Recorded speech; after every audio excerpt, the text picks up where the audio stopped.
Ciao, sono Giampiero Amato e oggi voglio parlarvi di un canto meraviglioso siciliano che si chiama Avirrinedda. A catta di burri.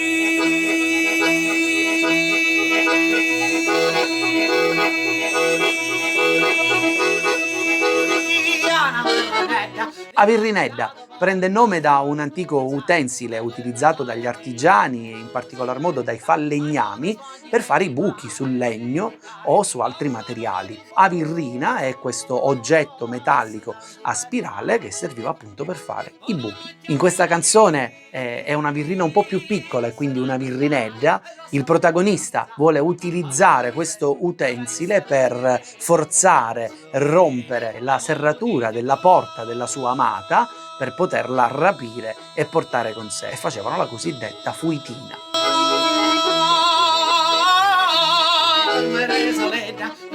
E da questa storia d'amore intrecciata e legata a questo antico utensile che farà da galeotto a questi due innamorati nasce uno dei testi più belli della tradizione popolare siciliana.